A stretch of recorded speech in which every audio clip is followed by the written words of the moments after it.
السلام عليكم، شخباركم؟ لاباس؟ نتمنى ان شاء الله تكونوا فاتم الصحه والعافيه بعد غياب طويل. رجعت ان شاء الله لكم.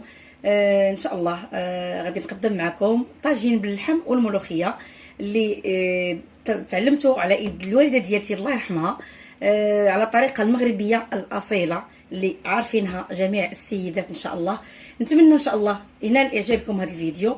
ندوزو ان شاء الله المقادير وطريقه التحضير، وقبل ان شاء الله دعموني بلي بارطاج بلي لايك وتابونا ان شاء الله باش يوصلكم دائما كل جديد من وصفات غزلان سلمى ان شاء الله اللي غترجع من جديد باذن الله.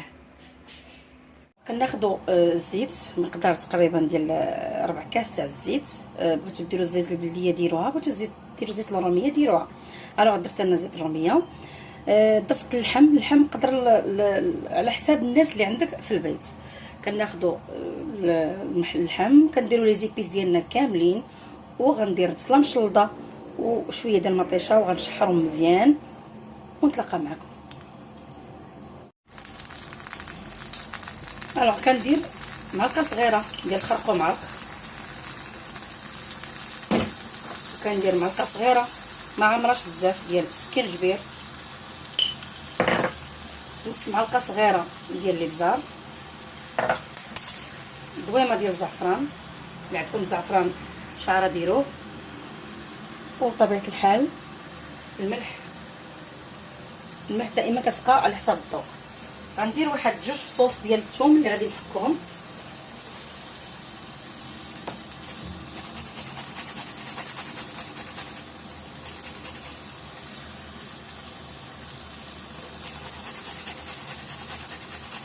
انا الثومه دائما ما تنقيهاش لاني كنخليها هكا كتبقى ديما القشره في يديا، كيهبط اللب ديالها.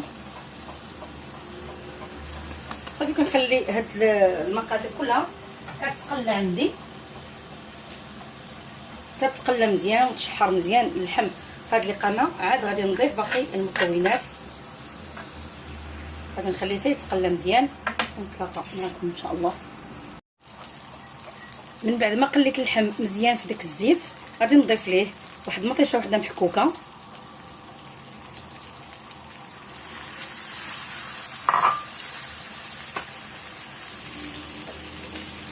نص بصيله صغيره.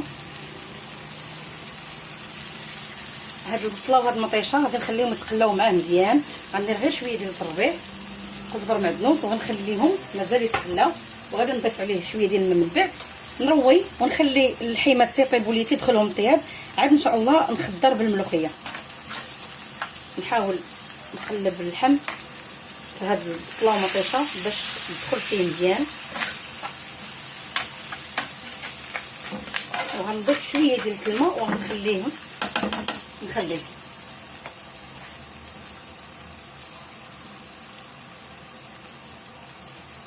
واحد نص كاس تاع الماء،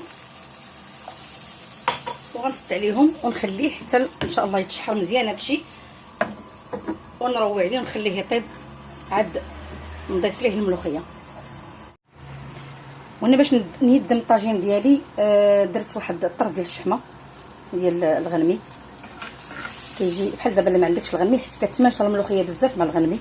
درت البكري، اللحم ديال البكري، ودرت الطرف ديال الشحمه ديال الغنمي، كيجي ولا اروع في المذاق. وهنا من بعد ما اختارت لينا المرقه ودخل طياب اللحم فكنضيف باقي المقادير. نص بصيله اللي كانت بقات ليا غادي نضيفها من الفوق.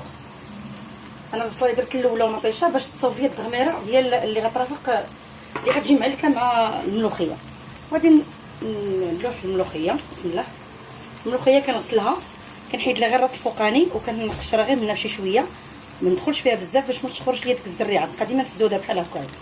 صافي وغادي نستفها فوق من هاد الطويجين اللحم غير عشوائي باش قادو ما بغيتوش كتخليوه غير عشوائيه على هاد الشكل هذا. ومره تهزوا لي لاصوص اللي كاين في اللي غنروي، ونخلي لاصوص حتى يطلع لي مزيان، ونشد لاصوص ونكبو على الملوخيه من الفوق. وهذا هو الطويجين ديالنا. تلقاو ان شاء الله في الشكل النهائي ديال الطبق ديالنا. طاجين بالملوخيه، لحم الملوخيه من الشغل المغربي الاصيل. الربيع اللي كان بقى ليا غادي نضيفو من الفوق بهذا الشكل هذا، وغادي نسد الطاجين حتى يطيب. زينته هنايا بالحامض مصير، حريقات وزيتون ديال البلدي، حتى هو كيجي المذاق ديالو رائع مع الملوخيه واللحم. ان شاء الله نتلاقاو معكم في الطبق النهائي باذن الله. وهذا هو الشكل ديالنا ديال الطاجين اللحم بالملوخيه، كيجي ولا اروع.